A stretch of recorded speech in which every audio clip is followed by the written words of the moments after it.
Good evening, everyone, and welcome to the Volunteer Forum. Unfortunately, I can't be with you tonight, but you are in safe and capable hands with Deputy Chief Officer Garry Cook running tonight's forum. I'm in Canberra with our CEO, Greg Leach, as part of the AFAC Council meeting, but also the Commissioners and Chief Officers Strategic Committee discussing relevant matters affecting the country. I will be going on leave, as many people know, at the end of the week, and Deputy Chief Officer Cook will be coming into the seat as the Chief Officer. I wish everyone a fantastic forum tonight, and as I said, you're in great hands with Garry, and thank you very much to the team at Broadford for letting us come in and do tonight's forum. So Garry, over to you. Thanks, Chief. I hope it's not too cold in Canberra. It's beautiful and warm here in Broadford this evening. As you can tell by the way we're all dressed, but everybody's happy to be here. So great to be with you all tonight. And thanks to the Broadford crew and particularly to our audience, which we'll get to a little bit later, who are here in mass tonight. And I'm sure there'll be some great questions as we get a chance to talk a little bit later this evening. Just do the acknowledgement to country. We're on Tunnerung country tonight, and we pay our respects to the elders past and present, and obviously any elders joining us tonight. It's a very warm welcome here. It is great to be here in Broadford, and on the panel I've got tonight, and the panel will actually stay with us for the whole night, but starting on my left I've got Stephen Keating, the Assistant Chief Fire Officer here in District 12, based out of Seymour, and of course Broadford being very much part of that. Luke Crampton. Luke, Captain of the Broadford Brigade, great to have you here as well. Great to have you here, Garry. Thank you. And to my right I've got Kelly McCabe. Welcome to you, a new member at the brigade. We'll talk to you a little bit later as well. Thank you. And also on my far right here, but is the captain of the Numurkah Fire Brigade, in fact, in Jason Cox, who's joining us tonight, and we'll be talking about the Fire Medical Response Program across CFA a little bit later in the program. So again, it's welcome. Online, we have many people obviously dialing in. Let us know where you're dialing in from tonight. It's always great to see who's joining us, both from within the state, and we always know that there's people joining us from around the nation, and in fact quite often internationally as well. So welcome to everybody that's online tonight. It's great to have you on board. And also to executive colleagues and senior leadership team members who will be online as well this evening, answering some of the questions as we move through tonight. So on that note, let's just have a little bit of a look ahead and see what's on the program tonight.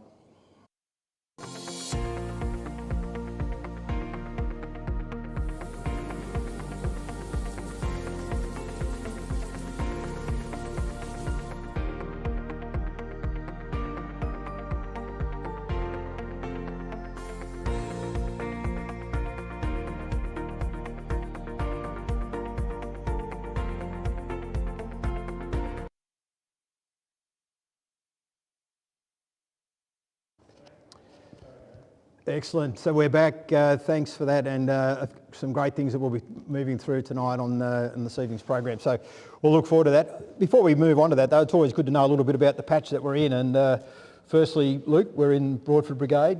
Long history in the community here. What can you tell us about the brigade? Yeah, Garry, so welcome to you and the team. It's great to have you here at Broadford. Really excited to have you here tonight. Broadford Brigade, we've discovered last year, that was founded way back in 1902. With a meeting at the local council at the time, and funnily enough was all about prevention and suppression of fire. So it was more about educating the shearers and the young men passing through with their cigarettes and fires around where they were camping, and coordinating crews to go out and suppress the fires when they happened. So my quick maths tells me that's 123 years ago. What a long history stooped here in the Broadford community. So some great history, no doubt. And I do see in the audience we've got some of the junior members from the local brigade. So the future is pretty bright here as well. The future is looking good with quite a strong junior brigade at the moment. We've got 12 to 15 juniors coming up through the ranks. They're looking at a bit of running and a lot of training. They really enjoy their nights here. Yeah, and we were just having a bit of a chat earlier, but you were saying that you've had a really successful recruitment drive recently as well, and the brigade is in really good shape. Yeah, so a couple of years ago we ran a recruitment drive based mainly around Christmas and our Santa runs, resulted in about 20 members coming on board. Some of those members are here now, and we've continued that through the time. Most recently we've had a few young people signing up or showing interest through the recruitment hub, 16, 17, 18-year-old kids that are looking to come on board. Yeah, it's terrific. Fantastic for the future of the brigade when you've got juniors coming through, and we might even get a chance to talk to some of them a little bit later, but that's terrific. Steve, we're here in District 12. Broadford's probably not quite the centre in terms of the district, because you go right down to the south to the outer suburbs of Melbourne, actually. Yeah, we do. Yeah, We are, our newest brigade, the Beverage Brigade, kicked off last year with us, and by every count, Beverage now one of our busiest brigades in the district, and they're doing us really proud down there.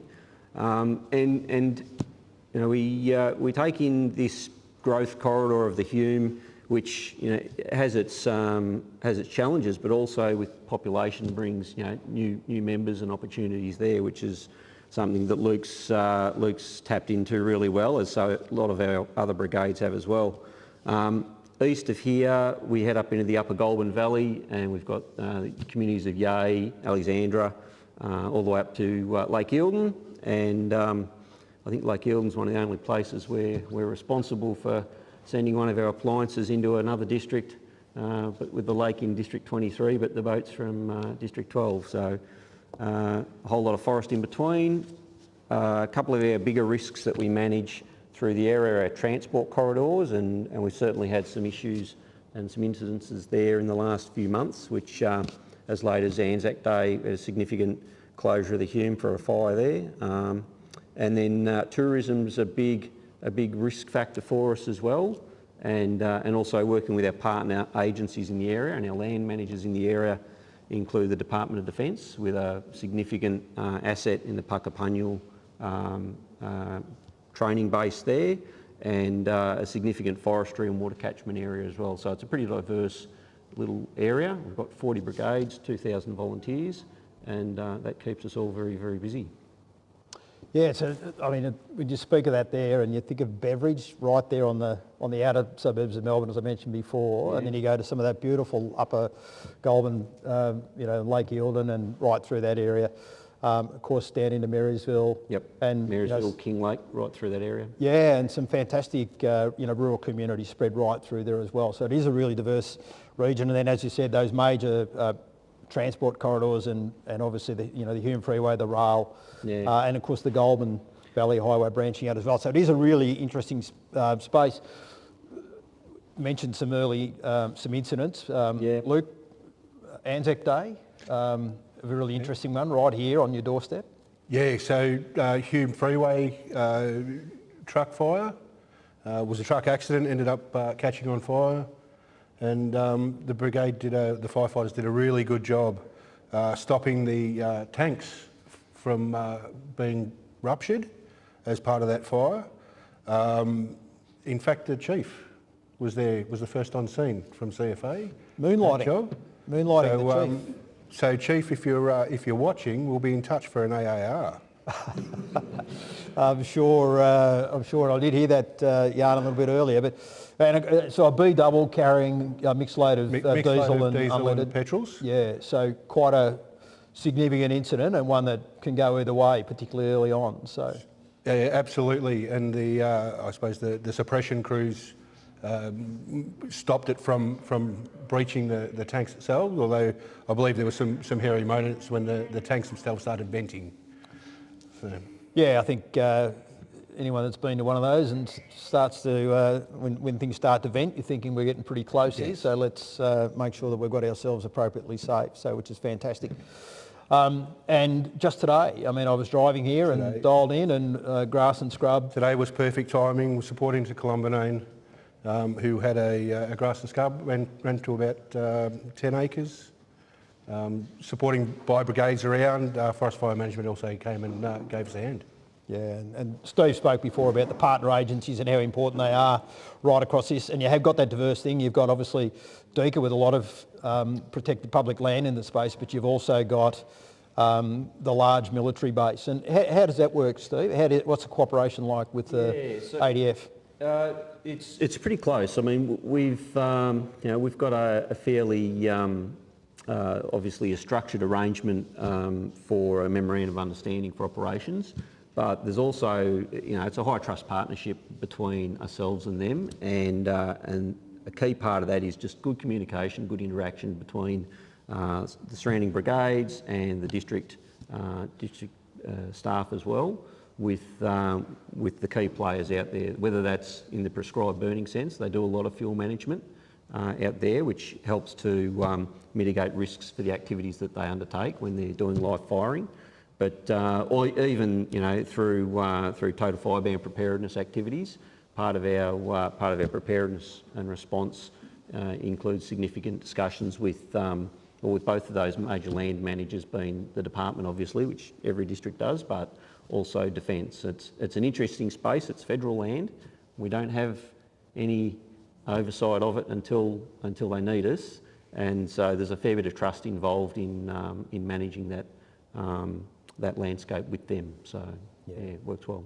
Yeah, and look, just obviously the fire today, not quite in your area, just out at Clonbinane, but about 10 acres to say, reasonably difficult country. I think you were describing it as earlier, but a timely reminder, I guess, of just how dry it is out there at the moment. Yeah, exactly. Still very dry out there. The soil moisture just isn't there to bring fuel moistures back up at this stage, and there's no real rain on the forecast at the moment to solve that for us. So we could be chasing some fires for a little while yet. Yeah, and we know it's exceptionally dry. It's been really dry on the western side of the state now for the last 12 months or more, and that's now starting to bite into the eastern side of the state as well. I think eastern Gippsland's probably the only part of the state that's not actually feeling the pinch at the moment, and certainly for all of our rural folk, we are thinking of you at this time, and hoping that we can get some rain right across the state. We need a really good drench. Fair to say, and sooner that comes the better for all of us. But a timely reminder as well that whilst fire danger period might be either off or finishing tonight in a number of locations, I know there are some extensions as well around the state, but it is still, if we get windy conditions, people just need to exercise every caution. Yeah, so absolutely. So probably just to round things out, Steve, I mean, you talked about the 40 brigades before, but the activity, you've got a really big blend of risk. You've got structural risk, and we'll talk about some BA support later on in terms of the importance of that. But what are your key risks that you? So I suppose obviously every area has their summer risks profile, and historically District 12, we've only got to mention, you mentioned Kilmore, you mentioned Kinglake, Marysville. These are all areas that have had significant fire.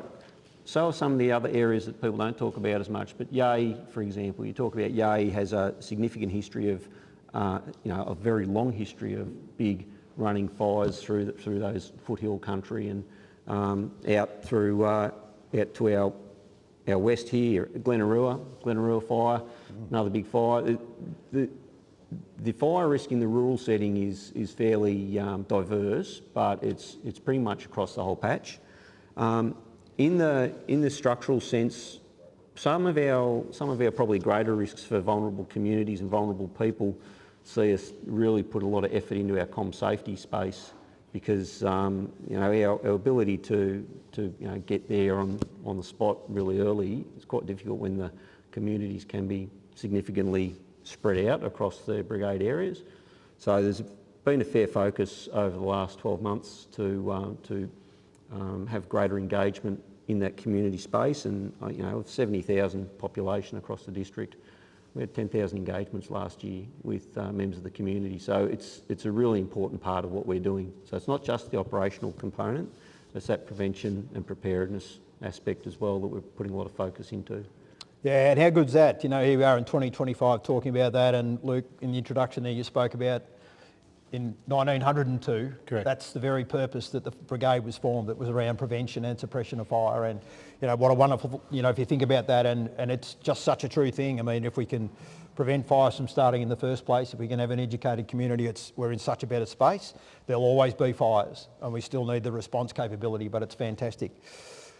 Speaking of, I want to move on now to the Fire Medical Response Program, and this is not the first time we've talked about this at a volunteer forum, but pleasingly today another 4 brigades started in our Fire Medical Response Program, and There's now 15 brigades that are on the grid, I would call it, responding or co-responding with Ambulance Victoria to emergency calls of certain case types around the state. So fantastic to have 15 brigades on. And we've got Kelly, you've just recently joined the Broadford Brigade, so welcome to you. Thank you. Tell me a little bit about what inspired you to join the brigade. Well, after everyone sort of chased me for about a year and they told me that they're going to bring it on, having a medical background, I wanted to join for that purpose, and firefighting's secondary to me, but something I'm liking at the moment. Yeah, terrific. And what I should have done there is mentioned that the Broadford Brigade have actually signed up to the Fire Medical Response Program. Brigade number 32, our target is 50 brigades, so we're rolling through that, and we'll hear some more about that very shortly. But it's great that the Broadford Brigade see the benefit and the process that we work through to get people up and running. And of course, I think you're a great example of somebody that's never really interested necessarily in the firefighting side of it, but certainly the medical response capability is something that you're really interested in. Yeah, it's definitely the seller point for me. And, it is addictive becoming a firefighter, I must say. Yeah, terrific. Yeah. So what we're going to do now is we're just going to hear from the medical response team. I'm going to pass over to Fiona and Max. The FMR program was first introduced in about 2022 and operations commenced in December 2024. So we've been up and running now for a few months with 11 brigades operational at the moment. Funding for the programs come straight from the government, and it's an ongoing program of work for CFA. So we're looking forward to ultimately having 50 brigades in the program. At the moment, we have 32 signed up. Broadford are actually number 32. They are the most recent brigade to have signed up to the FMR program. So it's great to be here tonight and able to acknowledge their commitment to FMR as well. My role is to act as a bit of a liaison between CFA and AV and ensure that we're able to get the best training for our members and your members, and ensuring that they're equipped with the most appropriate skills and equipment. So brigade selection was a huge part of this program, and we worked with CFA from the beginning to establish a list of brigades that would be suitable for a medical response program. Expanding on our current co-responder programs, AV established caseload in certain communities whereby a co-response model would benefit community members, and I'll let Fiona talk about the CFA model and how brigades were chosen. Yeah, thanks, Max. We looked at a lot of AV response data to determine caseload, and then we looked at a range of different brigade factors to determine suitability for the program. We also looked at things like where there was already an EMR service in place, and then we also spoke extensively to operational staff to determine whether there was any operational challenges in any of those local areas as well. And at the end of the day, our 50 locations is ultimately the decision of the brigades. So whether or not those brigades would like to come into the program or not, that's how we determine our final list of locations. So I think from the perspective of our members, Max, we've had so much great feedback about the courses. Our members have absolutely loved having the first aid training provided by real paramedics. They've absolutely loved having that real life experience. And I know that the communities are really benefiting, and a lot of communities have already commented on how grateful they are that CFA is branching out and can help, step up and potentially help save lives in another way. That's great to hear, Fiona, and I think it's great that we have CFA coming on as one of our co-responder teams, along with a range of other teams that we've already had for some time. The feedback from our members on the ground is that the support that CFA provide, both clinically but also logistically, has been paramount in the care of our patients in our regional and remote areas, as well as some of our quite closer to our urban centre areas. Obviously, with a program such as FMR, taking care of the mental health and well-being of our members is paramount. So I'm very grateful to have worked extensively with the wellbeing team to develop a range of training programs and support mechanisms for our members. So starting with our online training modules, there's online training that our members undertake. There's also some additional training for leaders of brigades on leading for wellbeing. And then there's a 2-hour face-to-face training session around mental health and wellbeing, which is an interactive session and really encourages our members to get involved in conversations about how to take care of their own mental health as well as their colleagues on the ground. So next steps for the FMR program are to finish recruiting brigades. So as I said, we are sitting at 32 at the moment with funding available for 50 brigades. So we have a plan of where we're going to go for our remaining consultation. And at the same time, we're also obviously managing our operational brigades, and we are onboarding, training and onboarding a number of brigades as well. So right now we have 11 brigades going through training, with a number of those becoming operational pretty much around now, and a number of them becoming operational at the end of May.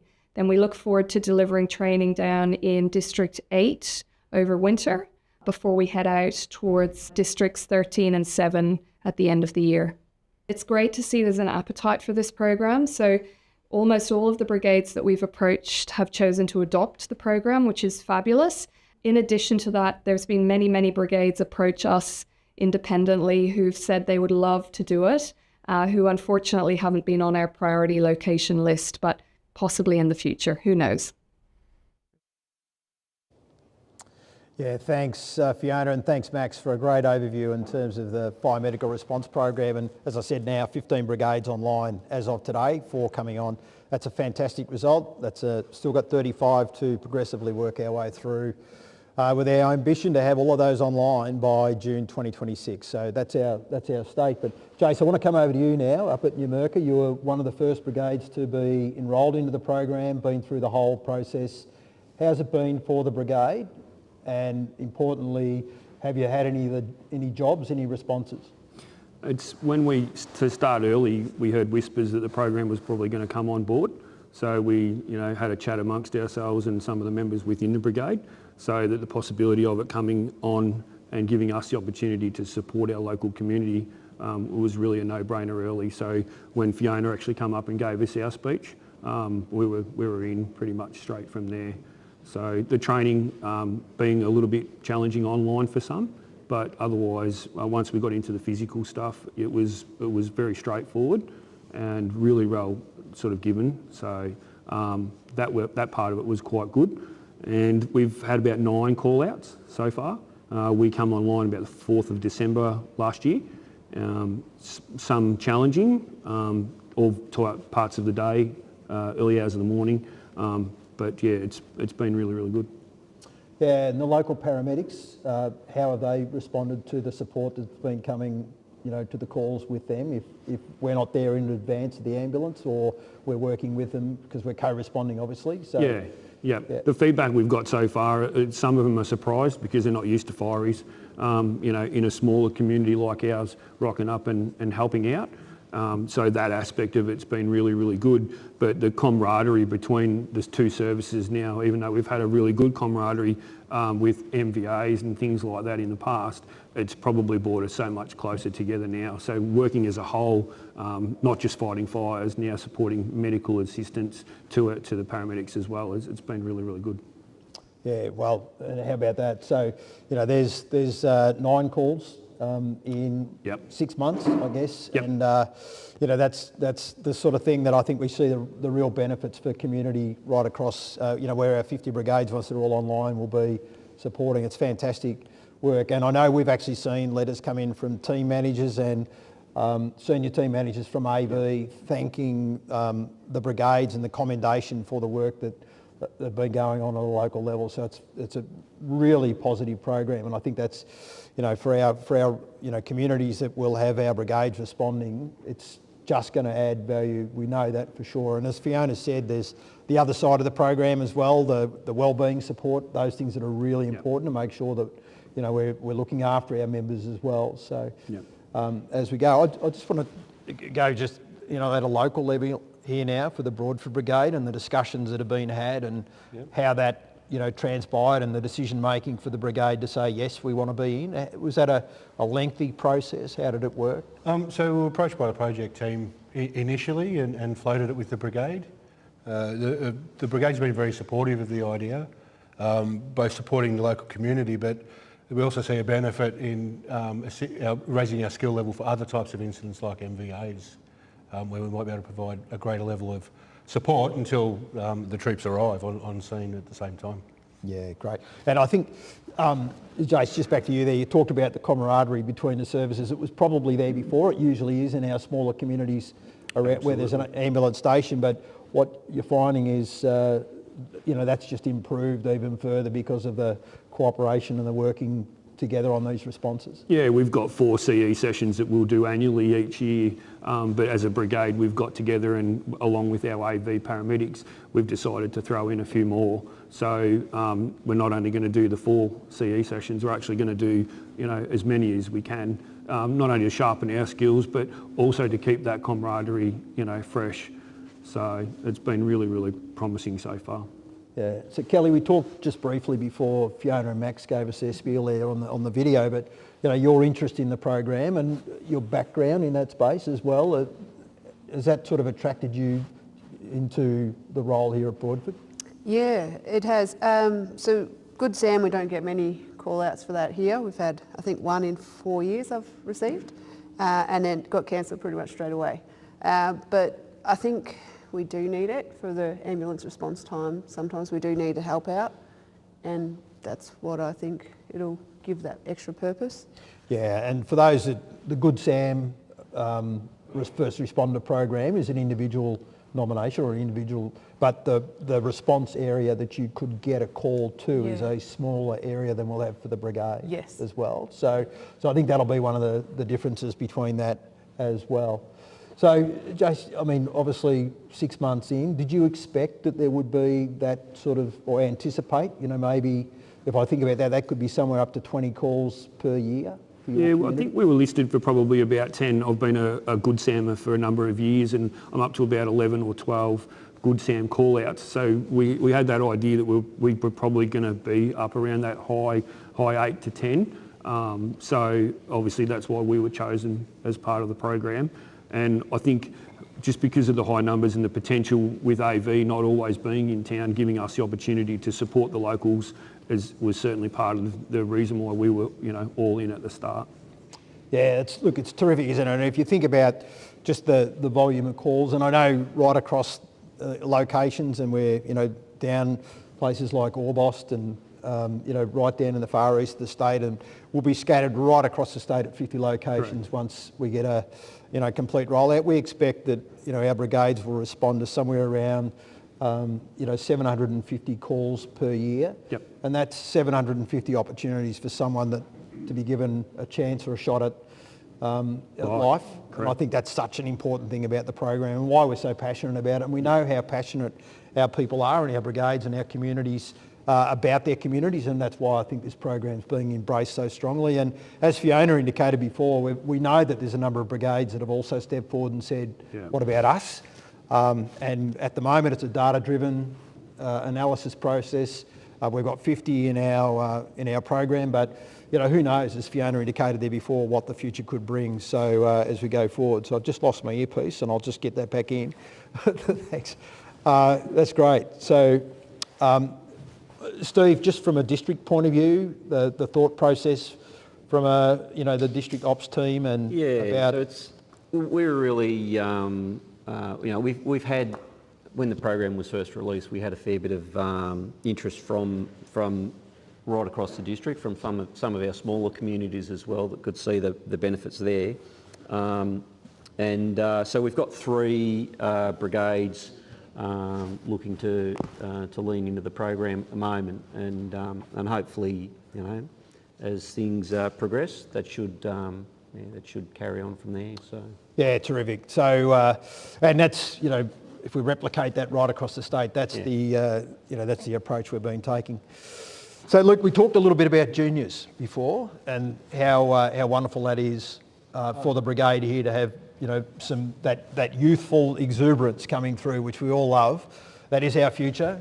Juniors will be the future of CFA. We were all juniors once. We were all juniors once, believe it or not, but somehow or other that marched us by. But it's great to see some younger members coming through. So do you want to just introduce who we've got over here to talk to us a little bit about the junior program here at Broadford? Right, so we've got Matt, our junior coordinator, who can give us an outline of the program he's running. And all right. So I'm Matthew. I'm the Junior Program Coordinator for Broadford.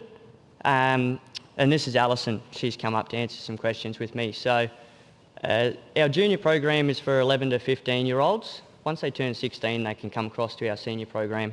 It's a good program. It teaches the juniors a little bit about what we do as a brigade, how we respond to incidents, the tools that we use, and basically gives them a little bit of an understanding of things we can do for fire safety, and teaches them things that they can do to keep themselves safe if something happens. Some junior programs focus a little bit more on GFF stuff, and some on running, some on being a bit more social. We like to mix that up, so we do a little bit of everything, and we've only recently got into the running, but the kids seem to be enjoying that. So, Alison, do you want to speak on some of the stuff that you've been doing over the last little while? I'm sure you do. We've practiced a lot on the running side of things. It's one of my favourites. And we've also learnt how to like bowl hoses and then roll them back up. And what did we do last night? we learnt how to enter like a house or structure fire without like... So I was sitting here doing last door night. entries Yeah, last those, night. Yes, yeah. correct. So we try and do a little bit. We get them out in the truck a little bit, drive them around town, show them how to sink hydrants, do a little bit of drafting, a little bit of everything. I like to think that they can do pretty much everything we can do except for go and fight fire. So, and we're BA, unfortunately. They'd love to, but they can't. So, Alison, thanks, love hearing the stories. How long have you been here at the brigade now? Since Tuesday, it's been about a year. Well done. And out of all of those things, because some of it, just learning how to roll and bowl hose sounds like a simple task, but, challenge everybody out there in the audience. If we were to walk out here now and have a roll and bowl competition, I'm not sure that I'd be up against Alison because she's probably much more agile than I am. But what's your favourite activity that you've been involved in so far? Probably running races, the competitions, or just riding a truck because that's kind of fun. And what do you say to your friends, or if you were talking to some young people today about the opportunity to join the local fire brigade, join their local junior brigade, what would you say to them? Has it been a great experience? Yeah, I would say it's really fun and that they should definitely join it up because, I don't know, there's a lot of like nice people around and it's just a good environment to be around. I don't know what else to say. No, that's great. Look, thanks Alison, thanks Matt. Love just taking that little bit of an opportunity because you were there, and give them a round of applause. Well done. Thank you. All right, we can go back. Okay, it's that time where we reach in our program where we get the training update, and I'm now going to throw to DCO Rohan Luke for the training update. Over to you, Rohan. Thanks, Chief, and good evening, everyone. A few things I want to talk about tonight. Firstly, the volunteer instructor conferences. We're holding a series of those, and the first one commencing this weekend in West Sale. So we're travelling to West Sale and Banghome this weekend. We've also got conferences scheduled at Penshurst, Central Highlands, Huntley, Wangaratta, and Longrenong and Sunraysia. We're a little bit low on numbers for Longrenong and Sunraysia, so that's later in the month of June. But we'll see how we go with running those. We may end up needing to run some sessions online. We had some really good feedback last year from our instructors who attended those, and we look forward to some further engagement discussions this year as we continue to work and look forward to hearing from our instructors on things that are working, but also we know things that aren't working quite as well for them. Talking about things that aren't working quite as well, we're continuing to work through the LMS rectification work. So we're loading patches as we continue. Another patch was loaded 2 weeks ago. We had a couple of challenges with that one, but we've now settled that down. And members will see some slight changes with the new patch that's been loaded. So there are some improvements on there. One of the key things that they will see is an introductory page that talks to them about new things that have been added to the LMS. So while we continue to work through the LMS, we know that there are some impacts on our members, which we do appreciate again your patience. We encourage members to use the LMS, to use as a guide, so the guides that are contained on there, Well, Members Online also has some feedback around the LMS and some guidelines around it. We're continuing to make improvements to the LMS, and one that we know is a real bugbear to our members, particularly those doing digital assessments, is around the fact that if members get questions wrong through the digital assessment, they need to redo the block of questions again. Unfortunately, that's an LMS issue, and we've known about it. We've now had that work or rectification work costed, and I've authorised that work to go ahead. It will take some time for the vendor to make those changes, but we will see some improvements later on this year around digital assessments that'll hopefully make life a lot easier for our members. We're also working with our members, particularly around GFF. Again, we understand there still has been some challenges, particularly around the digital elements of LMS. So there's a couple of things I just want to confirm to our members as we think about the GFF course. Firstly, GFF course can be done digitally, it can be done face-to-face, and it can be done on paper. And essentially what I'm encouraging the district training committees to do is to work with your CLDs to determine what is the best delivery method for your district or your participant group. And depending on the needs of those members who are going through GFF, the way that GFF course can be delivered varies for the user's needs. So again, we can still run 3-day GFF courses, we can still run paper-based versions, we can run face-to-face or we can run digital, and depending on what the members' needs, the CLDs will be asked to follow that path. In the last 3 months, we've seen some significant course numbers come through, particularly given the fire season that we've had. We've still been able to deliver a lot of courses over that period, and I really want to take my hat off to the instructors and the CLDs in particular that have helped deliver these courses. So in formal training, over the last 3 months, we've had 47 GFF courses run. Respond to isolated structure, there have been 22 courses. There have been 30 different BA courses. Drive under operational conditions, 21 courses, and perform complex four-wheel drive courses, there's been 16. Respond to urban, 17 courses, and the crew leader courses, they've had 15 courses in that period. The new strike team leader course is now rolling out, and we've seen 9 courses delivered in the last 3 months. And suppress wildfire, there's been 10 courses. So some really good numbers on courses, particularly given the busy fire season that we've just experienced. We've also been working to support members to gain formal qualifications. So we've had 5 members complete Certificate 2 in Public Safety Firefighting Operations, 5 members complete Certificate 2 in Public Safety Fire and Emergency Operations, 3 members complete Certificate 3 in Public Safety Firefighting and Emergency Operations, and 1 person completes Certificate 3 in Public Safety Firefighting Operations. So it's great to be able to see our members receiving formal qualifications for the hard work and training that they do, and we're continuing to look to see how we can continue to enhance the completion of qualifications for our members.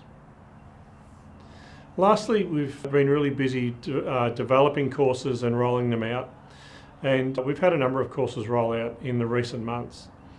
When I talk about course handovers or rollouts, what I mean from that is they are the courses that we have completed, signed off, quality evaluated and tested, and then making available for the regions and districts to deliver. That doesn't automatically say that the courses will be available for delivery. It'll be up to the districts and regions to look at their scheduling, their instructor availability. They'll need a little bit of time to ensure that their instructors are ready to deliver the courses as they come out, and match with obviously the student needs. So in the recent months we've seen courses such as CFA Safe Driving come out. So that's a course which is able to be done online. We'll continue to talk more about safe driving courses into the future, but that one's available. We have had some members start to do the course online, which has been great to see. The crew leader course has been replaced, so that's a new course available that's been handed over. Intermediate bushfire behaviour course is now with the regions to start working on to look at when they can schedule them. And IBB has been a really important prerequisite course, so I'm really pleased to be able to say that that's now out and available for the regions to start preparing. Employee personal protection at a hazardous materials scene and gas emergency response has also come out in recent months. The gas emergency response, I know, for our LPG flare-off brigades has been something that's been really critical, and we're pleased to be able to see that that's out and about now. Other ones, work safely around aircraft, and strike team leader courses have come out recently. So there's a number of courses. It probably doesn't really highlight the amount of work that goes in to develop those courses and the work with the SMEs. But I am pleased to see the courses starting to roll out, particularly those prerequisite courses for sector commander, strike team leader example. So that's it for the training update today. Look forward to another busy month ahead. We look forward to our instructor conferences and working really closely with both the L&D teams in the field, our CLDs, MLDs and leads, and also our instructors as we continue to deliver training ahead in CFA. Thanks, Garry. I'll pass back to you. Thanks, Rohan. Great to hear that update this evening, and there's always plenty happening in training, as we know. Really appreciate the update. So we've obviously got up from the desk location out in the motor room, and we've moved into a really important area here in the Broadford Fire Station, which is the BA room and the BA recharge facility, which I think is such a really important thing. And Luke, firstly, we've got the compressor in front of us, a little bit about how that works and what you do with it. Yeah, so we're lucky enough to have a refill station here, Garry. 3 cylinders at a time, up to pretty well automatic, up to 300 bar. We've got an arrangement where brigades around the area, we come in, they can refill their own cylinders once they've been familiarised with the equipment, and off they go without having to worry about timings for organisation and those sorts of things. The fill station does between 200 and 300 cylinders a quarter. Wow, so that's 200 or 300 BA cylinders being recharged here at Broadford for a number of brigades around. Well, I think what you're indicating there is that they can actually come in, once you've trained them in how to use the equipment, they'll come in and recharge their own cylinders. So you don't need to be here to do that. Yeah, that's right. So we issue the brigade a code for the door at the station. They let themselves in and fill their own cylinders. And we're on call if they need a hand. But most of the time, we don't need to be here to help them out. So for those that haven't seen one of these in operation before, how long does it take to get the cylinder up to full charge? So it fills at a rate of about 25 bar a minute, so it depends on how empty the cylinder is. And the cylinders can be quite warm, especially if it's the second or third batch of cylinders. So it'll need some time to cool down, then we top them up again so they can hold a higher pressure ready for operational use. And just 200 to 300 a quarter you're recharging here? Yeah, that's correct, 200 to 300 a quarter. It's quite a large number, and it's supporting brigades from District 2, District 14, obviously District 12 where we are, and we even get them coming down from 22 to refill cylinders as well. Yeah, great. So how long have we had the compressor in operation here at the recharge station? Yeah, so we moved into a new station in 2019, and the compressor and recharge station came with the new station. And over the COVID period, it was a bit of a challenge to get it up and running. But it's pretty much in full flight now, and as having this, it made sense, and the brigade put in for a VESIP and was successful. We also operate a BA support vehicle supported by this compressor. A beautiful QN. Let's go outside and have a look at that if we can. So how long have we had the vehicle here now? So it's been in operation for about 12 months. Excellent. So we'll just sneak outside where it's no doubt a little fresher. And yes, it is. We'll just wait for the camera crew to join us. So Reese has joined us here as well. Welcome, Reese, one of the lieutenants here at the brigade. And I believe you're sort of, got the main gig on this rig here. Tell us a little bit about it. Yeah, so Broadford Brigade, we've had this support for just over 12 months now. The brigade's always had a specialist capability. So prior to this, the brigade's focus was on catering, so supporting other brigades in the district and the greater area in catering. And then not so long ago, the brigade's focus kind of changed and moved away from that. And then obviously moving into this fire station and having the compressor, it just made sense that we go out and apply for a VESIP for a BA support, which we were obviously successful in gaining. Yeah, we got this in March last year. Since then, we've had about 20 operational responses and we've exchanged just under 200 cylinders, which is fantastic. I'm very fortunate. Both brigades that I've been a part of have had a BA support and a BA compressor, so BA has always been very accessible to myself and the brigades that I've been with. However, this vehicle makes BA a lot more accessible, and the hesitation there isn't to use BA at jobs anymore from those smaller brigades that have the hassles of exchanging cylinders back. That's obviously shown in the amount of responses that we've had in such a short time and the cylinders that we've used.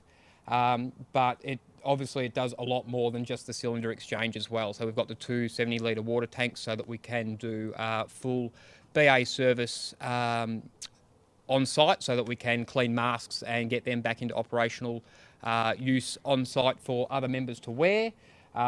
We have pretty much the full capability to run a BA sector. So whenever we respond the vehicle, we have someone in the vehicle that's available to help facilitate that BA sector and BA control if required by the incident controller. We've also got other items for decontamination of PPC, as that's becoming more and more at the forefront of our minds. So we've got provisions for decontamination of 20 firefighters. Excellent. So 24 cylinders on the rear. Yep. Let's have a look at some of the other gear around the side here you were just talking about. So we've got the wash baskets there so that we can do the 3-stage in the face mask cleaning. We've got obviously supplies of the BioGuard and the chucks so that we can clean the masks and all that sort of stuff. We've got lots of basic staging and basic rehab facilities as well. So this vehicle goes hand in hand and often responded alongside the District 12 rehab. But if we're getting there on scene before them, we can offer that interim rehabilitation and basic BA staging. We've also got the capability, so the water tanks with hoses. So if we are unable to find water on site, we can use that, draw that from the onboard tanks as well. So Reece, you mentioned we were into catering. I just noticed up there the ration packs.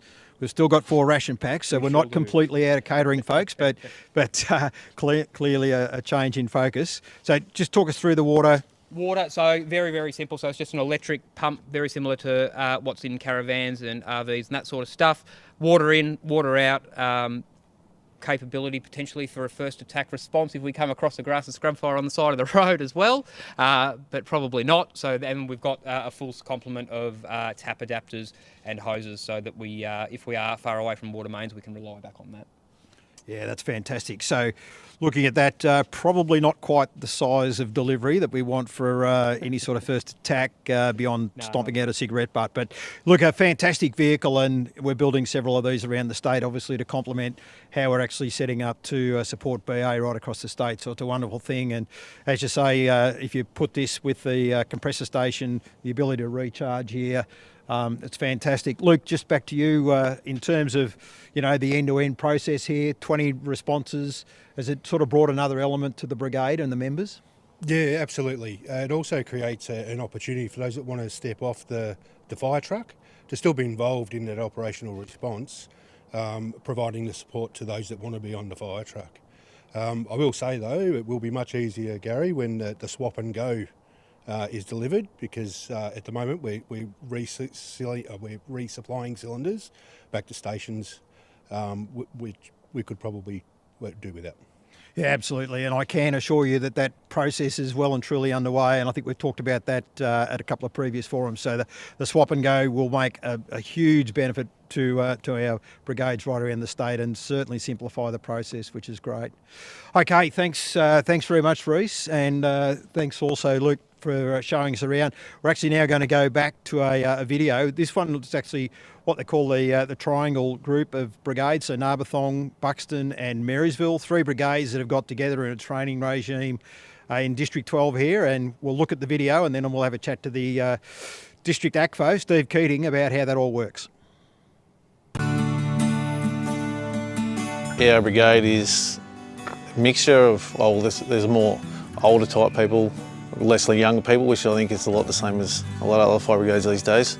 Our community is the same, so we've gone from a lot of long-term residents to a lot of holiday type residents. So after 2009, sort of the people changed and the community changed. Yeah, we're a small community, after the fires, it sort of got a bit smaller once the mill shut down, so we don't have a lot of available people, mostly semi-retired people in the area is the demographic.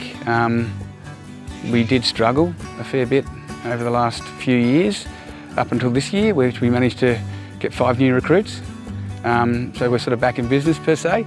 Probably got about 10 to dozen active members, but in saying that, like turning out, is down to about 3 or 4 because people work and most people work away from home. We've got a small brigade, small community, a bit of low structure, more wildfire sort of focus in our area. It's a bit of a weird dynamic, I guess, with we've got roads and other networks, and we do a lot of supporting of other brigades. And a very collective community. A lot of people do a lot of support for the local community. Our area, our demographic here can go as far as up in the hills here. It's the spur right through to Taggart, so it's a huge area that we sort of look after between the 3 brigades, and then go from really dry wildfire conditions up to cool climate, almost rainforesty sort of conditions. Being a team, being one sort of something new, and it hasn't been like that in the past. It was just time for change. It was one of the Buxton members who came to me one day. He followed me around in the supermarket and sort of said, why can't we work together a bit more? And it was sort of, well, why can't we? And then we come into this fire season, which was going to be, we were looking like we were going to be up against it. And it was relatively quiet for us. And it was, I thought about it and thought about it and thought about it, and basically got everyone up here and said, it's time we left our stuff at the door and focused on being number one for leadership and teamwork, and whatever else we can do, we owe it to our communities to do it. Well, our dynamic's been really changed, I guess, of recent with our new training program, which started with a conversation with myself and Travis, and then we brought in the other training coordinators, and to really focus on more combined training effort between the 3 brigades and really build from that and introduce some different dynamics into the training, different from some of the things we'd probably normally look at. For outside of turning out, training is a good one. We all have our own training, but they've just started our training officers have just started a triangle training, which is every month or so, where we take it in turns of training at different brigades. They've put a fair bit of effort into it though, and so just stuff which is, it's sort of, you need more than just one brigade to be able to do it properly. We do it to all 3 brigades, and it just works better. The brigades are probably different demographics. Like, we have 3 captains and they're all different, which is probably a good thing. But it's good because they share the knowledge. There's a lot of things that we don't know, and you've got a lot of people from Buxton and Marysville that have a lot of structural background, so they can teach us a lot of things that we sort of don't get to know at our brigade. As much as it's a triangle, when you turn out, it's always the 3 brigades, so you sort of turn out as one bigger brigade, so it's all pretty friendly, and it's the norm for us. I think the strengthening of Numurkah Fire Brigade really showed itself with a house fire they had down there, and the house fire was a house fire. It wasn't a total loss, and I think if it had been the way it was, people would have lost everything they owned. So it was a big positive that they lost a lot of stuff, but they were able to salvage some things, and that was I said to our guys at Marysville that you need to hold your head up high, being a part of something, and we know what it's like to lose everything, so it was good to not see somebody lose everything. We think it has helped because we've had a bit more community engagement. Our Facebook page is going really well, so a lot more people from the community have joined on, so they know what we're up to. We did have a pre-fire season meeting down at the shed, and that was a really good turnout, probably the best one we've had since. So it has helped. There's definitely been a change and a shift into us working together with training more, and a better understanding on the fireground. So absolutely, it's definitely improved things. So I've definitely seen a change there, and I'm so glad that we've started this and moving forward with it. And I think it's, and we're looking at maybe including other brigades like Taggart as well, and into that dynamic. And I think it creates better working relationships, and you have a better understanding of each brigade's issues, their dangers. I just like to know that there is good support from your surrounding brigades, and for us to have Marysville and Buxton, it really gives our members the confidence to do what they do at a call out because they know they're being supported. So getting support from surrounding brigades is a plus for us, especially when there's not a lot of experience at our brigade. That really helps. Well, what a wonderful initiative, and I think everybody always looks at brigades that are looking for initiatives to actually improve what they're doing, and then display that in the way that's just been displayed. So congratulations to those 3 brigades. Steve, obviously as the ACFO, a great model of activity. The team that trains together, plays well together. Yep. Clearly. And look, it goes further than that, Deputy. The Narberthong Brigade, really their existence now today has a lot to do with the support they receive from their neighbouring brigades to re-engage in their community and to lift their profile. And Trav's standing up here at the mic about to get a couple of questions chucked at him, which he didn't know was going to happen. But it really solidifies that community connection so important. And where we've got 3 brigades, they're very isolated from the district office. It's the far end of our district, and they work really well together. A lot of our brigades do group training or cluster training together, and that's we really do like to promote that. This little group of brigades, and the reason I asked that it was highlighted is because they've actually taken it more than just one step further. Their whole existence relies on each other, and their nearest support's a long way away when they do have a job. And in the comm safety space or training space or operationally, they've really shone, and really proud of the efforts they've done. Terrific. So Travis, welcome to the mic. I know that was a little bit spontaneous, but it was great that you're here tonight, and you want to talk us through what that looks like for you and your brigade at the local level. So for us to show better leadership and better support to the other neighbouring brigades was big for us. It came a lot out of the fact that Narberthong Fire Brigade was in a lot of trouble, and they looked like they were going to amalgamate with us. And we sort of took a different line on that. We helped them get on their feet again, and sort of Marysville Brigade's bigger, Buxton Brigade's bigger, and we owe it to the Narberthong Smaller Brigade to become one and be better and help them. And in doing that, we're helping ourselves, and it just makes, it's sort of common sense, really. Yeah, well done. And leadership, you talked about that, but it's such a pivotal thing, and well done again to the brigades, because that is great leadership at the community level. And the way you've gone about that in developing a program that I'm sure there will be people here dialed in this evening going, actually, we could do that. Yep. Why couldn't we do that at our local level as well? And it's sort of like, don't wait for somebody to suggest it.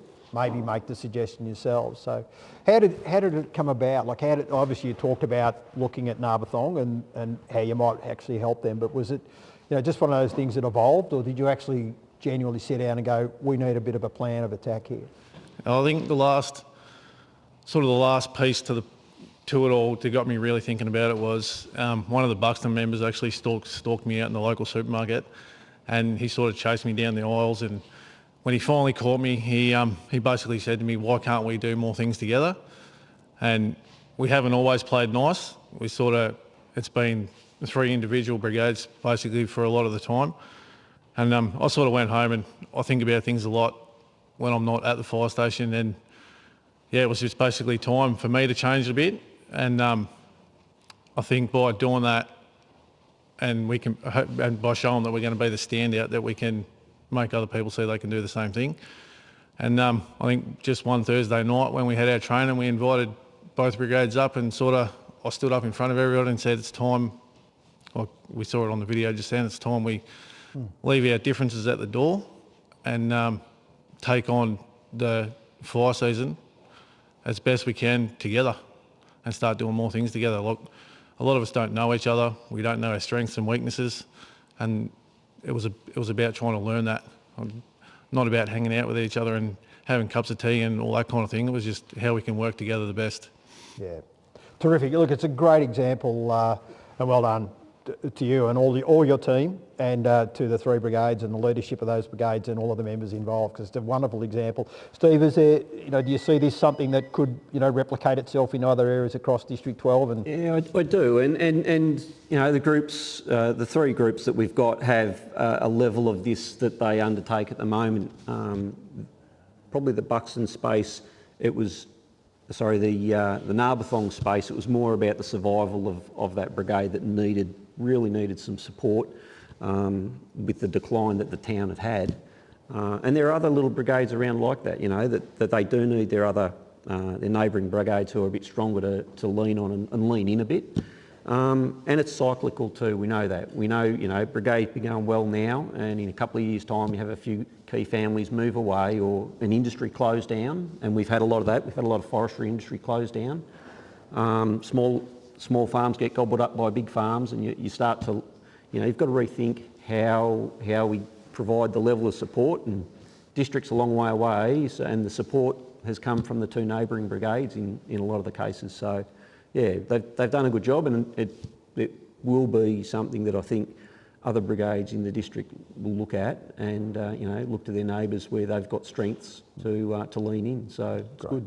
Yeah, that's great. Thanks, Steve. Thanks, Travis. Really love the insight and the triangle, as it's I think affectionately known down there, which is great. But I'm sure, as I said before, this is something that could easily, and I know there's a number of brigades that already do this around the state, so it's not necessarily unique, but it's all been brought about by different reasons. And I think, as you said before, sitting down, reflecting, because that's a really good part about leadership, is that reflection piece, and going, how can I do this differently, or how can we do this differently? So well done, Travis, and well done to you and all the team.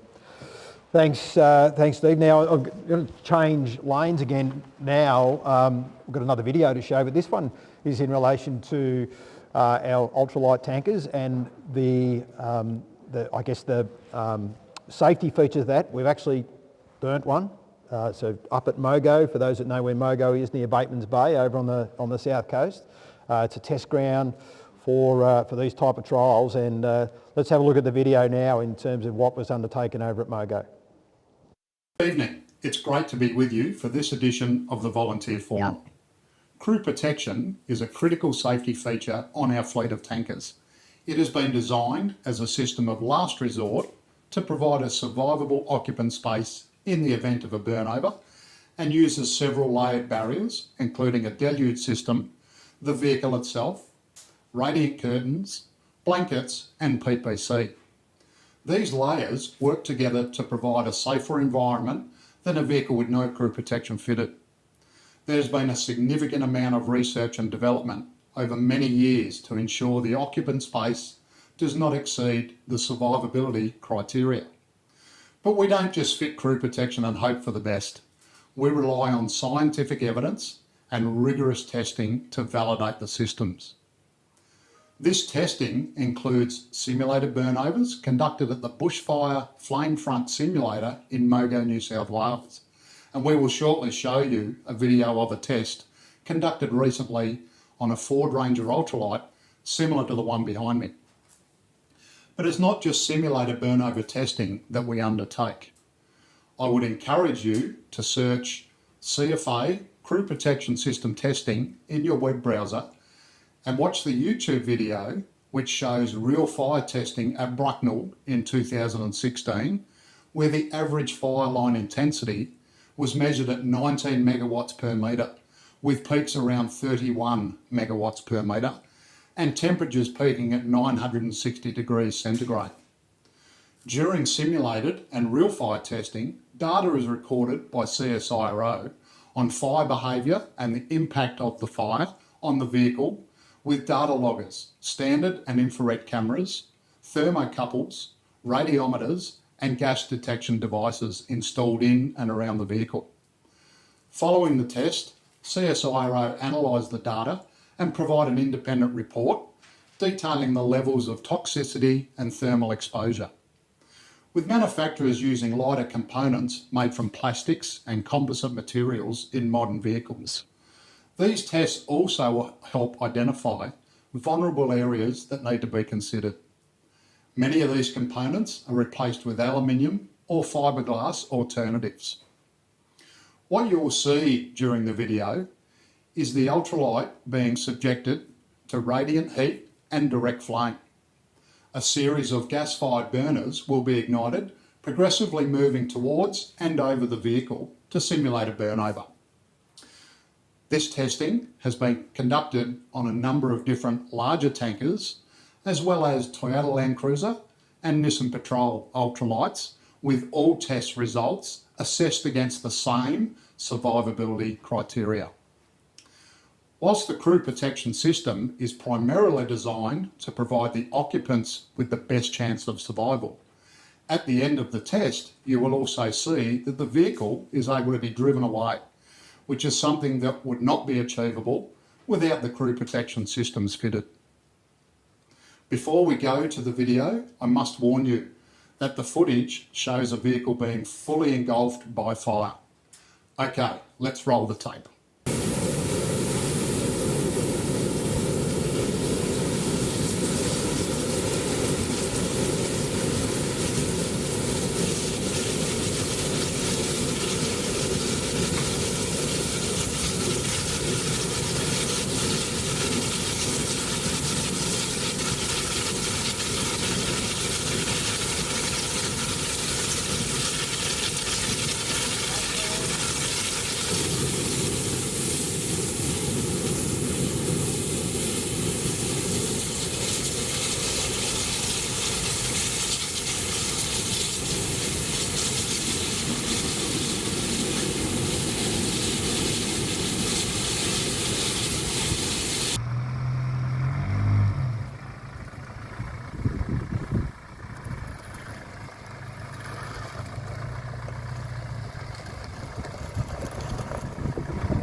Well, there you have it, a simulated burnover test of a system that we hope will never be required.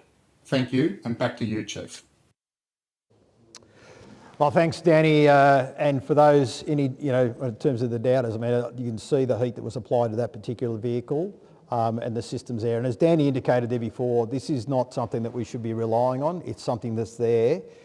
Should we actually ever find ourselves in a really difficult and challenging situation, we need to deploy that system. But it's great to know that it's been tested in that sort of environment, and you can see the outcome. I mean, the vehicle actually drove out of that environment that it was tested in. So well done to all of the team that was involved in that. I know there's a lot of work goes on behind the scenes to both get the right conditions to actually undertake that, as Danny indicated before, and then do all of the testing. So well done to everybody on board. Just a few other items as we sort of start to bring this evening's program to a close. The Chief and Jason Heffernan and CEO Greg Leach, as mentioned at the start of the program, are up in Canberra for the AFAC series of national meetings. But importantly, there will also be the annual memorial at the National Firefighters Memorial in Canberra, held tomorrow morning. And at that memorial, we'll see one of our members in Garry Mallon from the Portland Fire Brigade. Garry was tragically lost to us in the line of duty down in Portland back in January 2024, and our thoughts are with all of the members down at Portland, and particularly Gary's family. It will be a tough day, but it's I guess one of those things in terms of recognition for the Mallon family and for Gary's efforts over many, many years in firefighting down there in Portland Brigade, that he will be honoured with his name being placed on the Firefighters Memorial in Canberra tomorrow morning. So I know that members of the family are up there for that, and we wish everyone well under what will be very difficult circumstances in memory of Garry. On that note, on Sunday this week at Treasury Gardens in Melbourne will be the annual Firefighters Memorial, the CFA Firefighters Memorial at the Treasury Gardens memorial that you can see there on screen. That'll be held at 2 p.m. on Sunday, this Sunday coming, so the 4th of May, and we will there pay tribute to all of those that have paid the ultimate sacrifice in fighting fires for CFA. We will toll the bell for each and every member of CFA over the many, many years that have lost their lives protecting their communities and paying the ultimate sacrifice. So our thoughts again are with all of the families and members of those brigades who have been through those processes over many, many years. But it is a very sombre but quite a rewarding one where we stop and reflect and pay tribute to those particular members. On some other news that's coming up, so we will start another recruitment drive. So you might have seen over the last few years there was a very significant recruitment drive undertaken. We've undertaken a full review of that program and the successes and what went well, and proud to say that on the 5th of May that will kick off again right around the state, but with both broad and targeted recruitment. Some of the key areas of the recruitment will be looking at people who are aged between the ages of 18 and 44. Not exactly sure why 44 and not 45, but let's go with it for that one. Women, daytime operational responders, and importantly multicultural communities. We've seen significant success in recruitment drives with some of our multicultural communities, and I know we've featured them on the volunteer forum over a number of years on a number of the programs where the success of that has been celebrated really significantly. So again, we look forward to that program coming out and rolling out, commencing on the 5th of May. So look forward to that in your local communities, and connect with your district office if there's anything specific that you'd like to be involved with on that. Lastly, but more and importantly, well done again. The Good Friday appeal held again on Good Friday, naturally enough, and just a wonderful, wonderful effort by CFO brigades, and you can see on the backdrop here the presentation of the cheque, which was 1.888 million, like a really, really significant amount of money. When we look at the grand total of the Children's Hospital, that is a large percentage of the overall total, and well done to all of our brigades out there, not just on Good Friday, but for all of the work, the sausage sizzles, the can rattling, all of those activities that take place to actually get that together. And you know, over the 74 years that we've been involved in the collection now, over $41 million raised for the Royal Children's Hospital, and it's just a massive amount of money. So well done. I know there'll be people here tonight, people in the audience and people watching who have had to use the Royal Children's Hospital for whatever reason over their journey, whether it's with their own children or grandchildren or relatives or somebody they know. And when you see the work that they do at the Royal Children's Hospital, and you know that we as an organisation and our people are out there punching on the paveway, rattling the cans, doing all of those things to raise money to support the kids, it's just a wonderful thing, and well done to everybody that was involved, both, as I said, on Good Friday and all of the other days associated. So that's it in terms of those key things. I just did want to circle back because we've sort of opened with a little bit about Broadford, but just before the program this evening, I was talking to Luke and I said, what about a day in the life of? And we were just talking about today here at Broadford. Tell us through today's been a busy day. So what's happened here? What's happened here today? So at the station we had an intermediate bushfire behaviour course commence this morning. So they took up our meeting room for the day, followed quickly by a radio replacement program who come and replaced our portable radios in the base station. And obviously the forum tonight, and then at about this afternoon the pager threw something extra in for us. Yeah, and you've got some members off somewhere now at training as well. We also have the FCV disappeared with 3 members in it off to do their drive under operational course. There you go. So just a everyday day here at Broadford. Fortunately, we're not busy like that every day, but yeah. Well done, a hive of activity, and I guess it's just one of those things that we we always we sit up here and we sit here, but we just know what's been going on. The bells haven't dropped while we've been here, which is really good. So that's great. But you did have your run this afternoon, so perhaps that's it for the day. But a busy day with all of those activities undertaken here, and that's just one of our 1,200 fire brigades around the state and the activities that are going on. And sometimes we don't actually look at the whole picture of all of those things that are occurring. So well done as well. Now I think Brad, I don't know whether we've got any questions from the audience, so perhaps I can ask a question of the audience. Who was involved in the Good Friday appeal collection? this year? Yep. And how did it go? Anyone got a big number or something like that the brigade got that you want to share with us? Jason, how'd you go, Beveridge?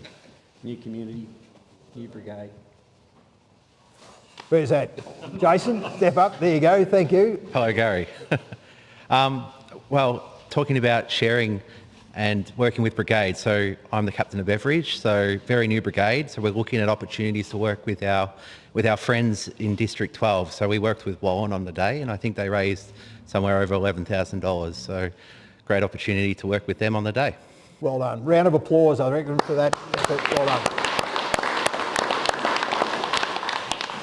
All right. Well, I think, I'm not sure how I'm going for time, but I'll go with a cue from the directors here, and they're saying the thumbs up. So it's been wonderful to be here at Broadford tonight. Thank you very much for hosting us this evening. Great having you here. Jace, thanks for making the run down the road from Numurkah tonight and sharing your experiences with the FMR program as being one of the initiators, and we look forward to continuing that discussion as we go along. So, which has been fantastic to have you here as well.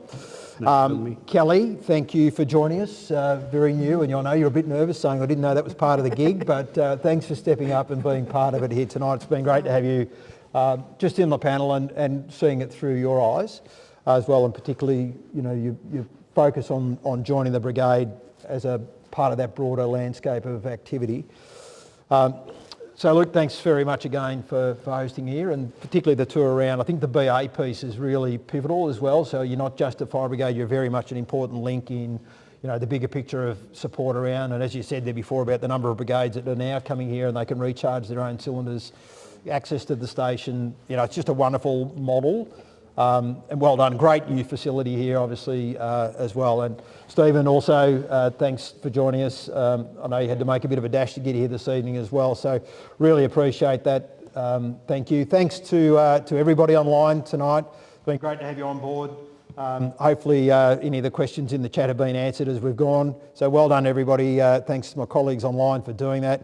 And to the crew behind the scenes, as always, thank you very much. Even when I make a little faux pas and the earplug falls out and I get one word wrong, sorry for doing that, but hopefully nobody picked up on that this evening. So well done, Steve. One more, Deputy. To the team that have come in to support, representing the district, I reckon a bit of a shout out to yourselves as well, because some of them have got the furthest trip to go home tonight. So.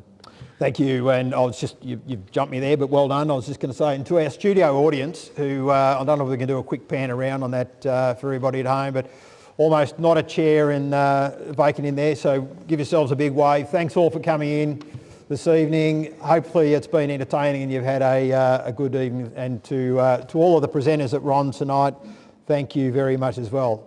We'll bring it to a close. Thanks for joining everybody, and we'll look forward to seeing you at the next forum.